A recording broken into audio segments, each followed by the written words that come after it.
Welcome everyone to another edition of Kiwi Talks. I'm honoured to be speaking to the winner of the Apprentice Aotearoa, Vanessa Goodson. How are you doing? I'm doing good. How are you? I'm good. It's an honour to be talking to you. I feel like I'm going to absorb your energy, and I'm going to be hyped as after I get off this interview. Hyped as I'm going to be the hype gal. Bring it on. So tell me, since we're on that, how do you maintain high energy? Are you smashing a lot of Red Bulls? Are you just naturally like that? You know, a lot of sleep? What is it? No sleep. Naturally like this. I've always been quite bubbly and high energy. I'm actually always like this. I don't know where I get it from, but I do have the days where she crashes and needs to like rest and like have a whole day I was lying down because I definitely take on all the things, but I love doing all the things. I'm pretty much always like this lifestyle. Do you manage to get a lot of sleep though? Not really. I think like mum life is like, hardly sleep there, and then adding a business and like just constantly like working and just having to learn to like shut down and like make sure I am sleeping or resting or closing my eyes. But I'm still working on it. Because there's two aspects of shutting down. I mean, you can shut down mentally and you can shut down physically. So even if you shut down physically, are you able to shut down mentally? Or is your brain always ticking? No. I'm all good with shutting down physically. I can sit there and just like lie there, but like the brain just still keeps going, and it's not just one thought, it's like a million thoughts. Like, have I done this? Have I sent this email? Who's doing that? Oh my God, this is a new idea. Oh my God, add it to a business plan. Like, it just doesn't shut down. So I'm still working on it, but it's a lifestyle. You taking any supplements like magnesium or something? Help you sleep? No. It's long blacks, or cut dairy. Nice.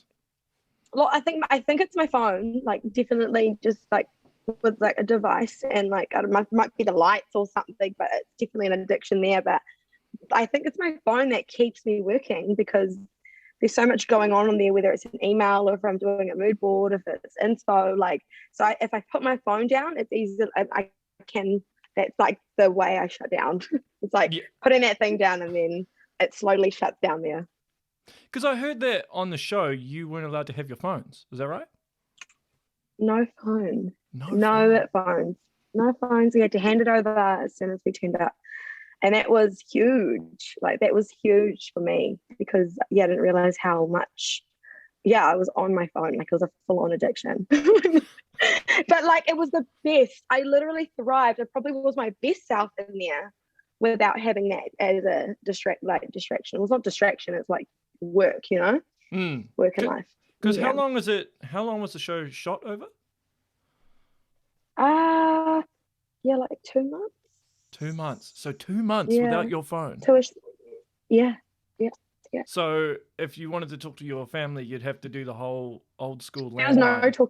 There was no talking. You couldn't talk to your family at all for 2 months? Nothing. They just were waiting. They just had to wait and see. Like, well, no one knew where I was, first of all. We didn't tell anyone where we were. Yeah. So they were like, everyone was asking, where's Vanessa? And I think we just said wellness or some type of wellness center away from her phone. Okay, so it wasn't like the prison system where you get one phone call or anything like that. There's no phone calls at all. No phone calls, nothing. So okay. I think the only phone call that you got, which I never got actually, because I never, got right to the end, that was basically on your way home to say like on my way. Oh, really? And that's it?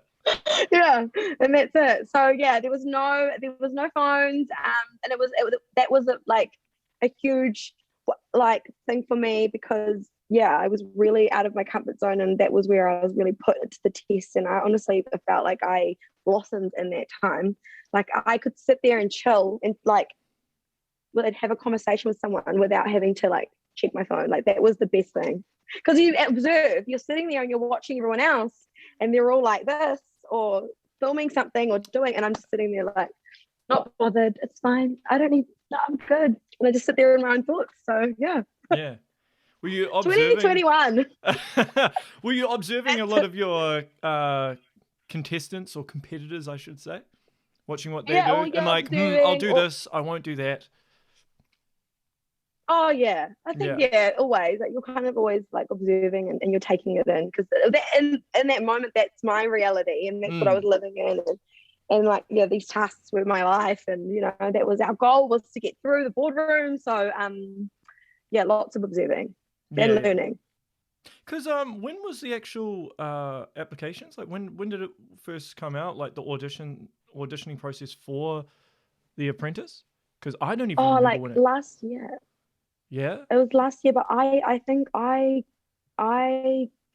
applied January. So I think I was maybe the last one on the cast from chatting to everyone when to see when they got through. I think I was the last one because I had to pretty much I got it and then it was like 2 weeks later I was packing my stuff and going. That's why I was frantic trying to like gather that like process that I'm about to leave and I need to like hand over everything to my partner, my PA and my dad and my team.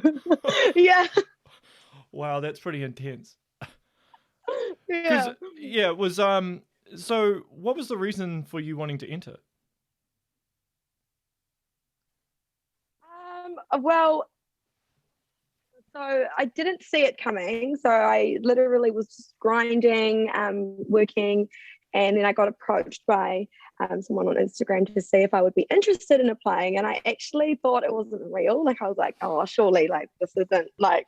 So I started like looking at her Instagram and she sent me an email and then it actually had like the official, Apprentice Aotearoa like header on it. So then I like did my research and I was like, oh, this is actually like going down. There was applications last year.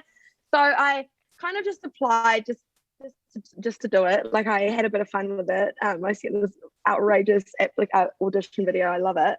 And I went to a couple interviews and I just like yarn city. I just talked my head off and I was just me, myself.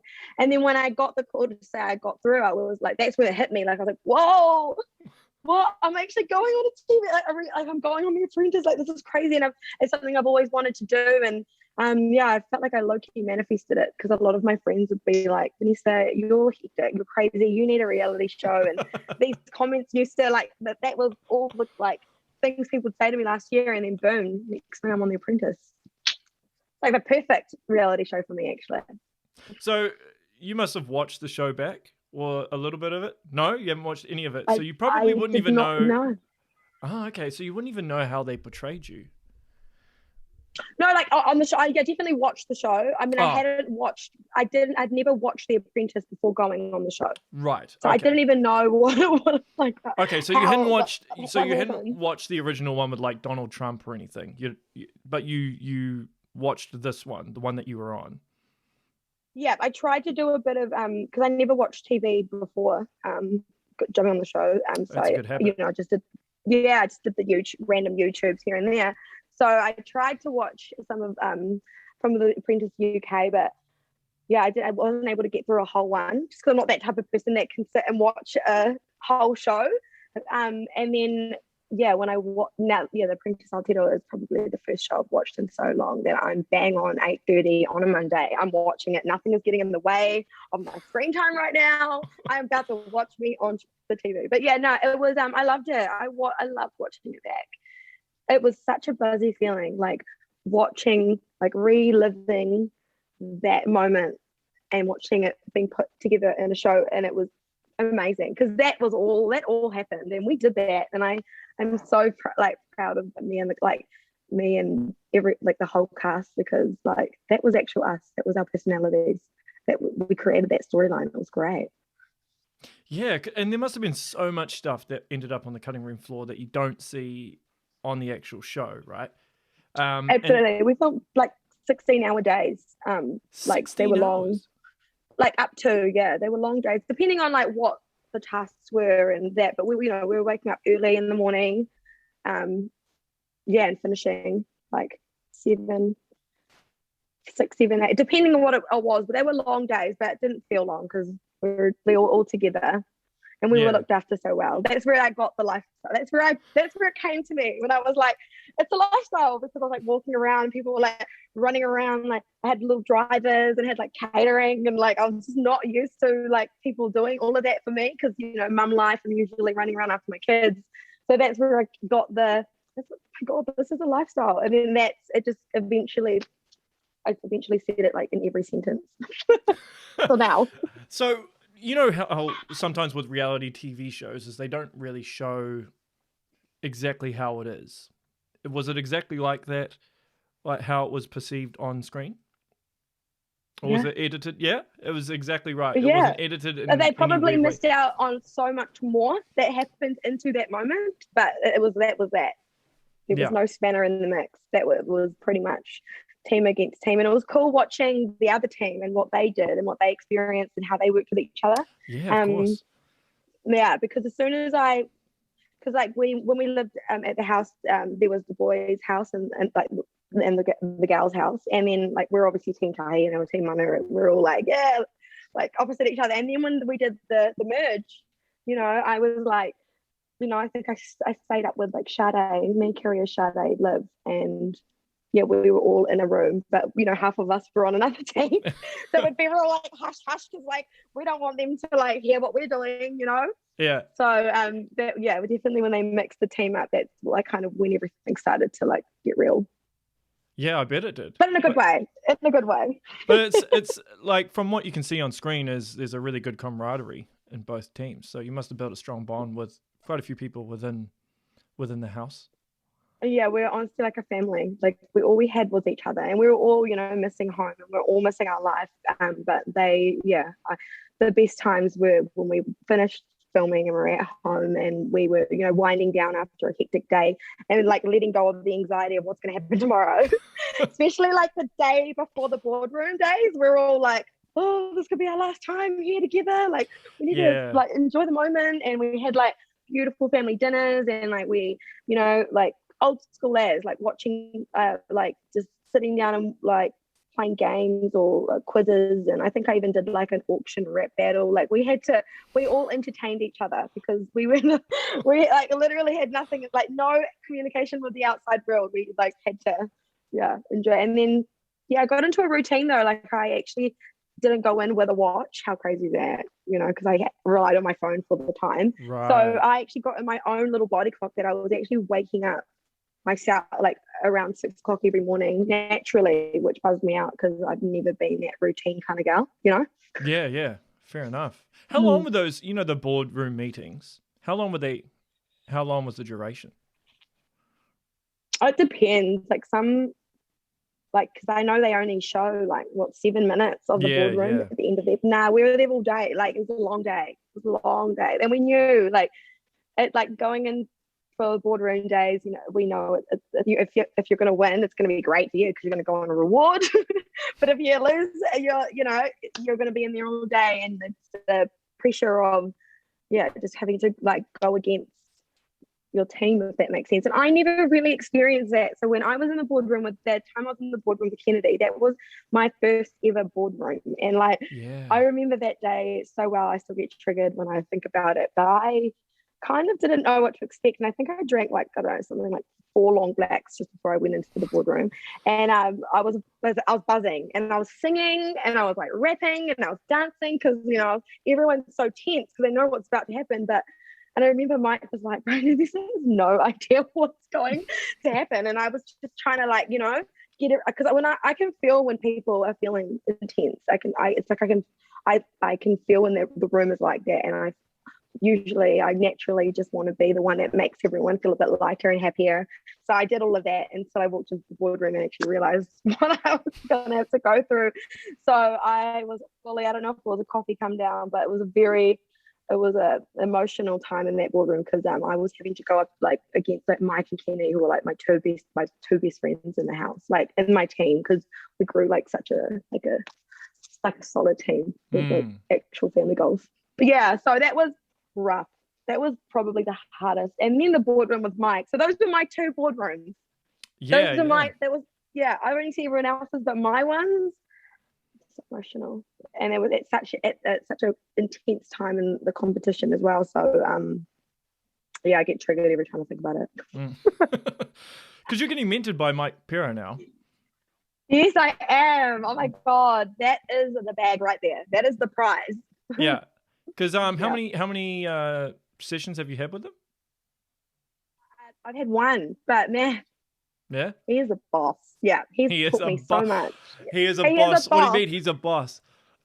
He is a boss. He gets things done, like actual. Like he just like, you know, like we were supposed to like 1 hour mean like talking, like catching up, because we actually didn't have any interaction with Mike on the show. Like we didn't actually we weren't able to talk. Like we had no conversation. They kept like, he was basically just in the boardroom and in and out. We'd only see him at the boardroom. So this was the first proper time when I was in my mentoring that I actually got to sit down and, you know, just have a good yarn.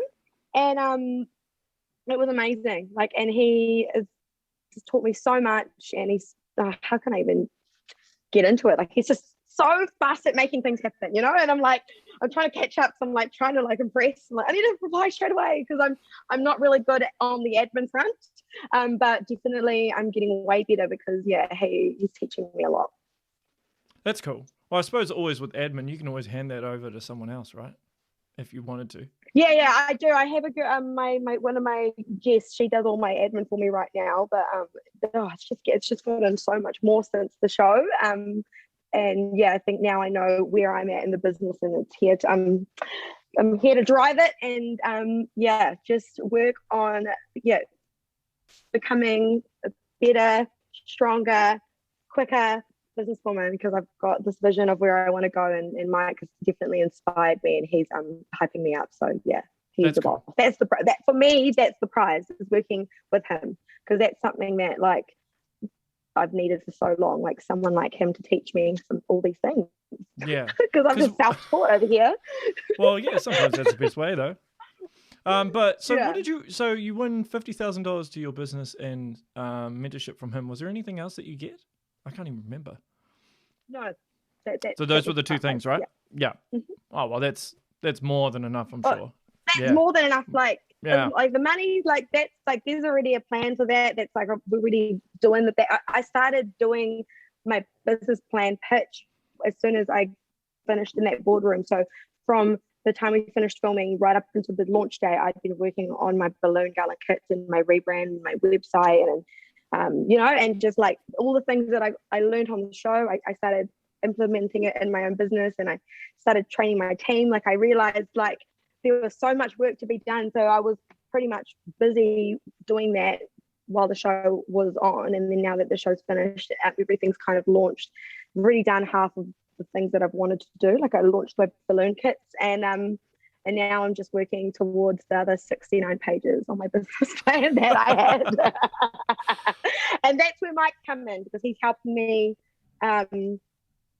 he's teaching me how to get there, get to that point. Step. Yeah. And what I need to fix first, and then like how to get there. So yeah.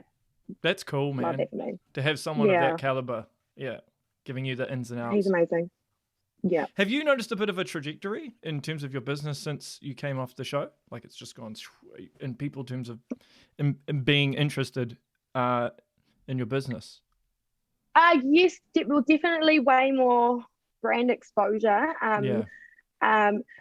It depends. I'm trying to like compare it to what it used to be, because before COVID happened, I was popping. Like, that was I started my business right at the like perfect time. I used Instagram. I literally only used Instagram as a marketing. My marketing, I didn't do any ads. I just used influencers, and I got my name out there. And then I started working with corporates, and then the corporates was becoming my revenue and my, my bread and butter, and it was thriving. And then as soon as COVID lockdown hit, like my whole next 2 years was just cancelled, and I was like, what? Like, so from COVID to, it was like March last year, wasn't it? Was it lockdown? Lockdown March. So from that last year, from that moment, I've just been like, trying to figure out where to and rebuild, and we managed to get little bookings here and there because people weren't booking like events, and corporates weren't putting money into like their, you know, event functions for the year. I don't think anyone did Christmas parties last year, or it wasn't as busy as it was the last 2 years.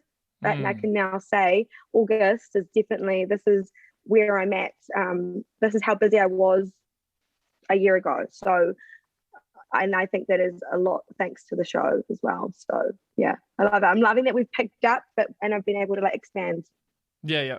So what was your favorite challenge on the show? Oh my god. Okay. Definitely the ice cream one. I'm gonna put that one out there. Yeah. That was one of my. You flourished. You flourished at that. That was you. I had my time. That was my, because like the thing was is that, you know, I was getting to the stage where people were waiting for their right challenge to be PM, and it was kind of getting to that point where you can't really wait. You've just got to put your hand up, because you don't even know if you're going to make it to that challenge, because, you know, it's happening really, really quick. So I remember that day when we pulled up to Snow Planet, and I realized what the task was, and I kind of was like, I don't know much about ice cream. But then as soon as like I found out what we were doing and we were setting up a stall, I was like, this is my jam. I got this, and it wasn't even hard. And that was what was it, because that was, for me, it was natural to do that. I got to naturally be my OMGNess self on the show. So I'm obviously Vanessa Goodson on the show, but I got to bring everything that I've learned and built in my business into that moment and share it with my team. And even just like walking through Look Sharp, like I was so chill. And I think I got that done in 15 minutes. That Kennedy was like, are you sure we haven't forgot anything? And I'm like, I'm sure we've got it all. Like I do this every day, you know. Like it was cool that I got to be myself and have that moment there, because all the other ones, all the other tasks, I was out of my comfort zone, like doing auctions, like lawnmowing, like hair care, like all that. Like I don't know, like it was real. What about the one where, because you had to, you have to pitch your business plan to like 3 top execs, right? Yeah, that looks scary. I was scared for you. Okay, so yeah, so let me tell you about that. I don't know. So I don't know how I did it, but when I look back, I actually never really did a pitch on the show. I think my first ever little pitch was the one with Annie and Rocket Boards and me and Kennedy. Yeah. And I was even nervous to do that, because I think I didn't know what the word pitch was until I got on the show. When people were like talking about pitching, I was like, what's a pitch? But I do know now. It was like, I call it in my business a proposal, you know, like give my client a proposal, and I propose what I want to do for them, that type of thing.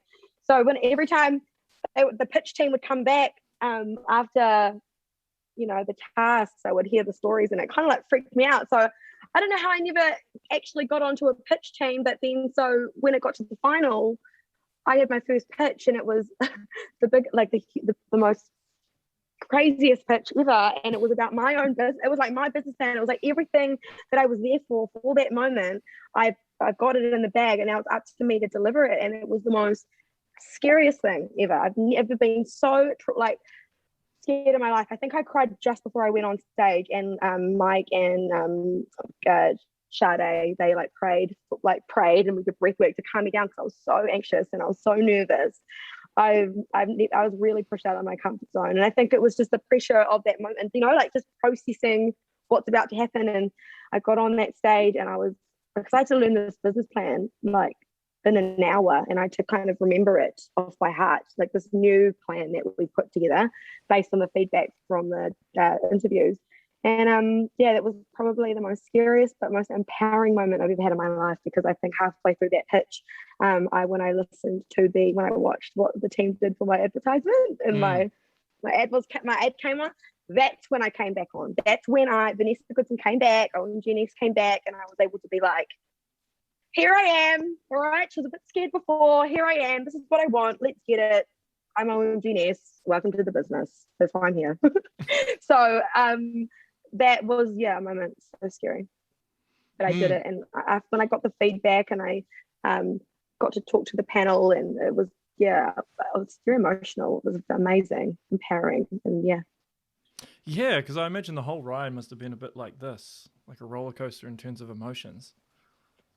Absolutely. And it was that last 5 episodes from the Kennedy, from the boardroom with Kennedy, that episode to the end. That was like, by then I was very tired and I was very homesick, and like, I don't know, that was one of those moments where this is where the growth was happening, and I was very uncomfortable. And I just didn't was scared. I was kind of like faced with myself. And one thing I do say is that I went in as myself, confident, happy, positive, self-love, hyping everyone up. And then I noticed near the end, I started getting real, and I don't know if this is anxiety or whatever it is. It was the thoughts in my head that was saying, oh, you're going to get fired today, or you don't deserve to be here, or you're not as smart as them. Like all these weird thoughts, and I was like getting a bit freaked out, because I was like, I've never been like this before. Like, who is in my head right now? And so it was a battle within myself to like fight through that. I was just like, oh, get out here, like shush, you don't even know, like relax, I'm gonna win this. And yeah, I got through. So I was in the way of my own self. So, because if you could just fob it off like that, that's a very good talent to have, because a lot of people can't do that. Literally, sort of swerve, skirt, get out of my head. Not today. You got this. Not today, sis. Yeah. So, was there any other challenge that you found like increasingly difficult? The lawnmowing challenge.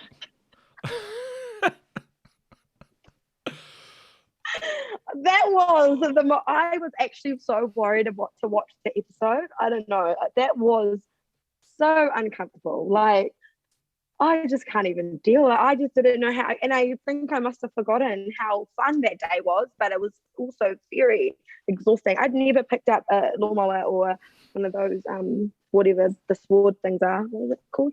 Forgot. But I'd never picked up any of those machines before. So when I was doing the landscaping at the Parr homestead, I had all the cameras on me, and I was wearing like the protective equipment. I wasn't comfortable, and I just didn't know how I was looking on each angle. And I was being everyone was watching, and I'm like I was like holding up what are these things called? The leaf blower. Are you talking about the leaf blower?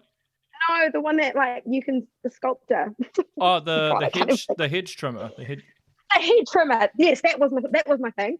That was the first tool I picked up, and when I was like when I was trimming the hedges, like my arms were giving way within like 2 seconds. Like I was like actual trying, and I had to like hold it together to make it look like I was all good, but I was dying. But anyway, that was like so hectic, because I think the next day me and Stephen could not move our whole body. Like we were like physically so exhausted, and because we had the pressure of the time, and the pressure of like we're in top 4, like if we get through now we're gonna go to the top 3, like we're so close to the end. And I'd never worked with Stephen before, and I just like Mike was on the other team, so that was like we're all going against each other, so that was a lot of there was a lot of anxiety watching it. But when I watched it back, that probably was one of my favorite episodes.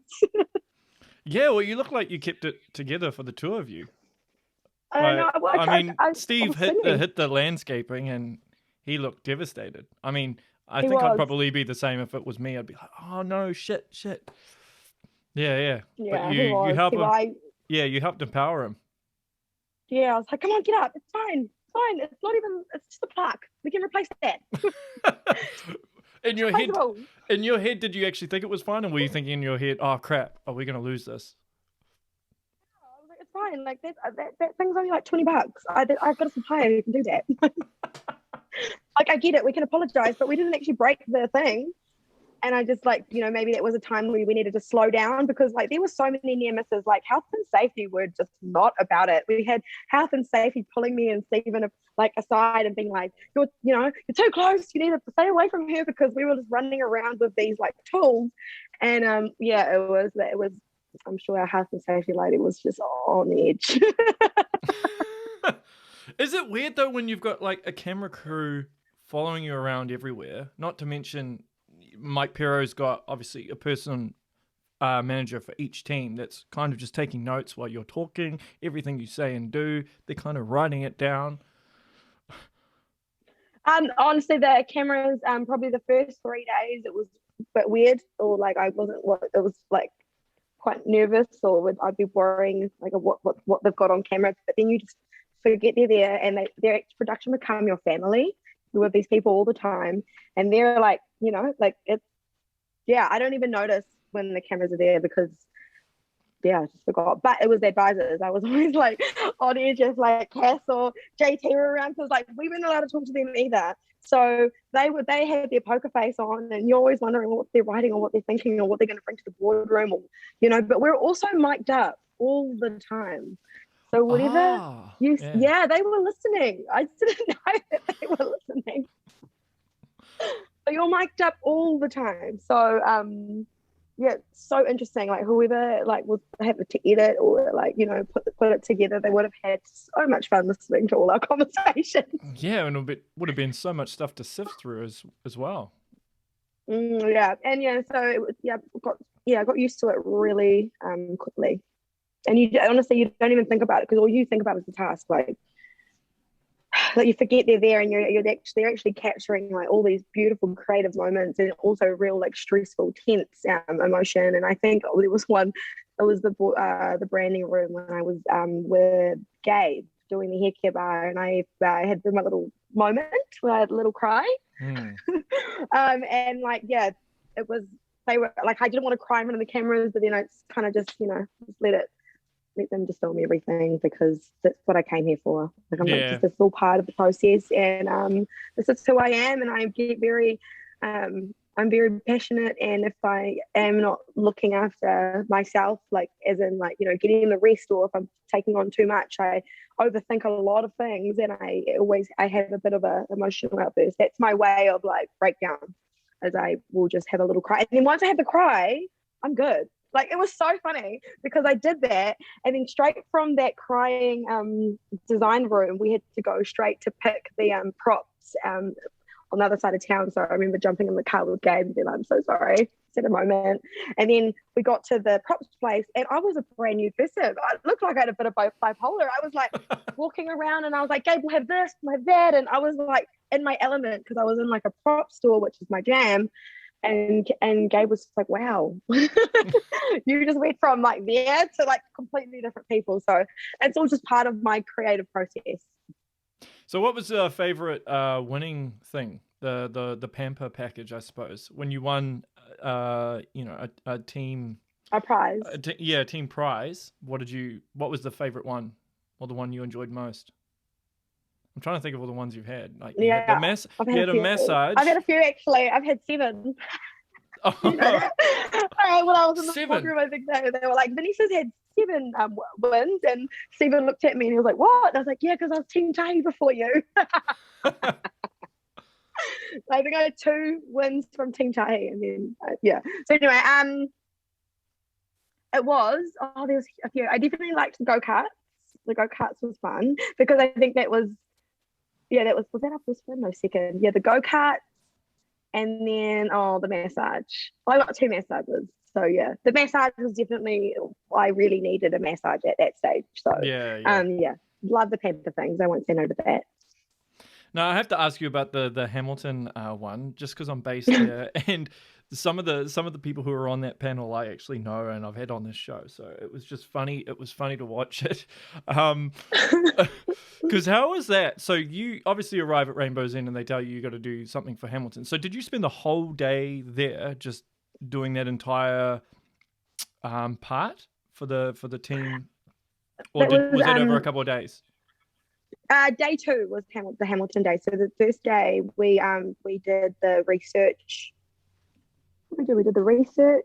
Oh my gosh, I'm trying to remember. I was with Kennedy. Yeah, we did the research day. The influence, like the planning out of how it was all going to go down, and then the second day, that was when we woke up early and we drove down to the my God. How have I forgotten what this?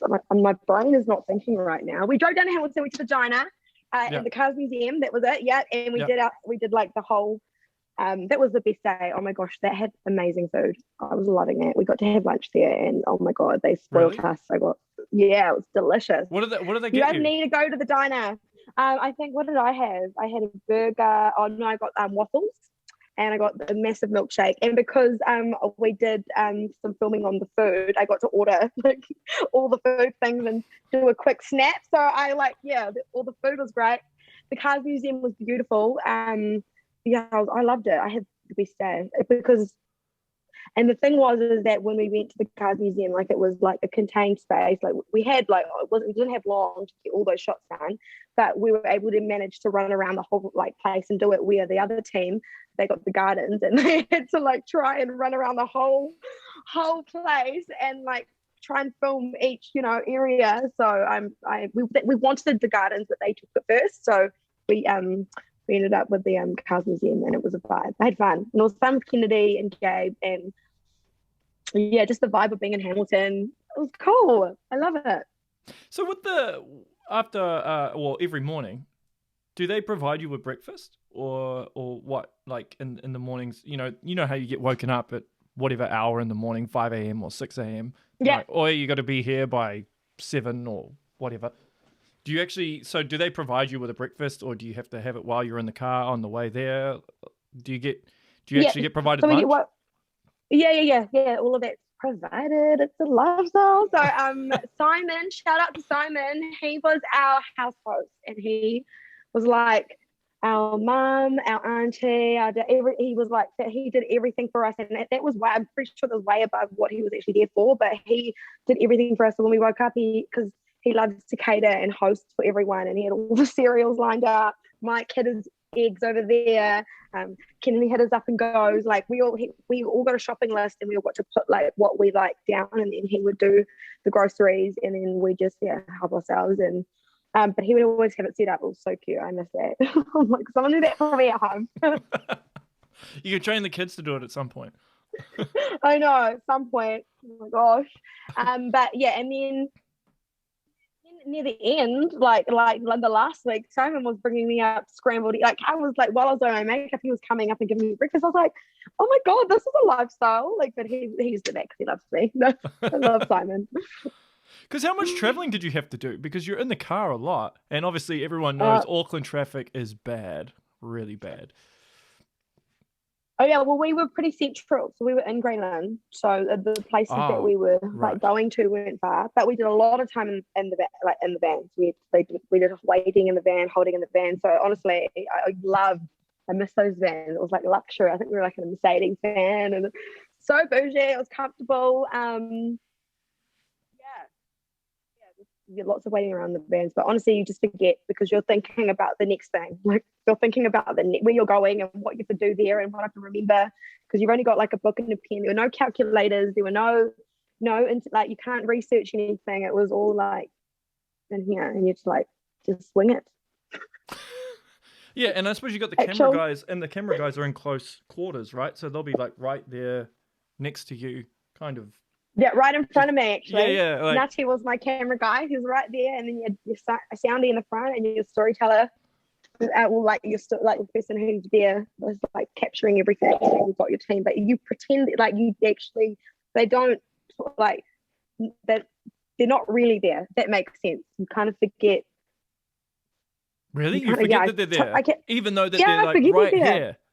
Oh, they're there, and I'd maybe make a little joke or whatever, because we become like family. So when like you're in the moment, I think it's because we're so like focused on the task, you just forget. Like you're so focused on the task and what's going to happen in the boardroom, you just kind of I just totally like I just got used to it. Let's say didn't forget they're there. I just got used to it. It came with what I was doing. Like it was part of the process. Does it make sense? Yeah. It makes sense. It makes sense. So did they give you much forewarning of what's going to happen prior to it happening? Like even before your first day, you have no idea. No. They don't even tell you the house you're going to. They don't give you any idea of how many, whether it's going to be 2 teams or what, or so they don't really tell you much. No. So no, and when we didn't know. As soon as we kind of got given an address to over to and drop off our luggage, and from there, that's where the journey began. And then we arrived to our house, and then we basically were like located, like we worked from home, and then we'd go to the task, and then it was straight to the boardroom every, I think it was third day. So it was like it was happening really, really fast. And when you get given, like when you get told the task, you get like a brainstorm, like, but they, I think you've got like 15 minutes to quickly read what's going to happen, and then you've got to give back like everything, and you've got to process it. So it was like part of the rules. Yeah, we got like a little dossier, dossier with what the task was, the rules, what you're allowed to do, what you're not allowed to do, how your next 3 days are going to pan out, and then you just got to process that, and then you give that back, and then as a team, you got to all like, quickly write down everything, and then once that meeting's done, no communication with the team for the rest of the day. So we just got to like hope that we all did it right. The brief was good enough to all be on the same page, and that's how it kind of worked. So, when you first meet before Mike gives you the task, is he actually there, or is it edited in a way that he is there? He's there. He is there. Is he reading? See him for that, all of that. Is he reading off a teleprompter? Or is he actually saying it? He's actually saying, like, we're all there, and it's all real. Like, he's telling us what's about to go down, pretty much. Okay. Then he would go off, and then the advisors would stay with us during task days, and then we'd see him again in the boardroom. Right. So that's the only 2 times you'd see him. Yeah. Yeah. Okay. Yeah. All right. And now, well, obviously you get to see him more now. I know. So what's the plan? What's on the agenda now? Going forward. So I'm just working on. So I've just done my little e-com site. Well, I started working on the e-com before even knowing that I won. So I started doing all of that. That's pretty much launched. It's just like so much more work that needs to go into it, because I kind of had to go live with it even though I wasn't ready, if that makes sense. Totally. I needed it to be live for that episode, because I knew what was going to go down on that pitch, and we're pretty much then and there. OMGNess.co.nz happened in that pitch brainstorm, so I kind of had to go with it, because I knew that people might go on the page when they watch the show. So I had to do like a bit of a rebrand. And I'm getting all the feedback, and I'm working on like all the little things that like I've missed, which is all part of like the process of like learning, because I've never done an e-com before. So that's gone live. So, and my balloon garland kits, those have gone live too. I thought that was going to be super easy to do, but it wasn't. There's so much like work that goes into perfecting a product, and I think I get in the way of that, because I have this expectation of how it's supposed to be, and I just keep working at it, and then I realize, oh my god, it's perfect. Then needs to stop touching it, just release it, let it go out live. So it's out now, and then now that's set up and running, I can continue. Now my team are doing that, I can continue on with my corporate styling side, and I'm just gonna make sure because I've never really had a website. Okay, so I opened up a website 5 years ago, and I never touched it. So I've had this website that I designed up when I first started, but I never updated it. I've basically been working off Instagram and emails. That's how I was able to like get all my business. So now I'm just like working on like the website and getting it to how I want it, and then and then with Wicked Mike, then I can then go forward and fix all the little things and grow OMGNess, because I've got like so many visions for it. Like there's so many things I want to do, but one at a time. Yeah, it's one of those things you have to gradually do. Otherwise you'd probably get overwhelmed. Oh yeah, and I think that's me all the time, because I'm trying to do it all. And now I know what they mean by simplify. Yeah, well that's right. Oh, fun times for you. Fun times. I'm so excited. Because how big's your team that works with you? So we've got Jess, Maria, Rhea, and Daniel. So there's 5 of us. Oh, then my partner Kerry. So there's my mum. 7. Yeah. Yeah, 7 of us. Yeah. That's and good, then if you could include the kids, because they're part of a team too. Yeah. So we're a small business turning into hopefully a bigger business, and all run from West Auckland. I'm a mum of 2 beautiful daughters, so I'm doing all the things while raising my kids. My partner, he is doing this with me, so I may be the face, but he's the logistics and the brains behind it as well. So he does a lot. He's actually out right now doing all my pickups and fixing a mistake that I did like yesterday. Sent something to print that wasn't supposed to go to print, so he's going to fix that. And so and then Jess, I've got an admin girl, Jess, so she is on with my admin because oh my god, I don't know how I used to do it beforehand. Admin was my weakness, and I'm so glad I have someone who loves admin that's doing all of that because I'm a creative. And then I've got my stylists, Maria, Daniel, and Ria, and they are the ones that work on the weekends and Thursday, and they do all the prep and the balloons, and also then when I go to a job, we just put it together. And I do all the proposals, and I work with clients, and I do the ideas, and that's our little business. That's cool. That's cool. And I do the social media too. Oh, right. Yeah. Well, you'd be on that all the time, I suppose. Yeah, it takes up a lot of time, and I need help. Yeah. I think I need a social media person now. So is most of the people that you work with, are they all based out in West Auckland or Central Auckland or? West Auckland. West Auckland, the hood. No, one is based out south. She comes every Fridays. But I'm based in Massey Ranelagh, baby. Nice. Yeah, I'm born and raised in Gleneden, Titirangi, but I'm out here in Massey now. Well, hey, West Auckland's changed quite a lot. I mean, I'm from there. Every time I go back, I'm from Te Atatu South. Oh, so Te Atatu South, Henderson. Tats. Yeah, tat soldier, used to be Tat, man. Every time I go up there. Which one? South or north? What's that? Te Atatu South or north? Te Atatu South. Well, it's Te Atatu Peninsula. Te Atatu. Peninsula. Yeah. I've got a lot of friends out there. Yeah. I love Tat. Tat's a vibe. Yeah. But West Auckland's changed quite a lot. It's changed dramatically over the last few years. So I know. I'm like out here by like Northwest, and that's like a whole vibe, like just how they're building out there. So shout out to West Auckland, baby. Yeah, maybe when the Costco opens, you can have someone stand out there with a sign or something promoting it. Oh my god, I'm gonna be like Costco's like favorite client. I'm going to go there all the time. I need an IKEA. There needs to be an IKEA out here. Yeah, I think they are building it near to where the Costco is, actually. Where Hobsonville. Yeah. So that's my vision. I want an office out there one day, hopefully. That's what I want. Is I want an office space, warehouse, venue space out there. That's where I'm envisioning it. And I will stay west. I will stay located out West Auckland. Are you going to go more national with it at some point? Yes. So that's the plan. Watch the space. Watch the space. On. Okay. Have you managed to explore much of the country? Yes. I've I have clients that have booked me out of Auckland, and they want us down in Wellington. I've done some work down in Christchurch. I've done some work down up north and wedding, like when it's wedding season, we are moving around a lot. Lots of down in Taupō lately, lots of bookings down there. So we've been traveling a lot, and a lot down in the Mount and TGA. And that was my vision at the start of the year, is I wanted to move down there. But then I got the show, and all of that happened really fast.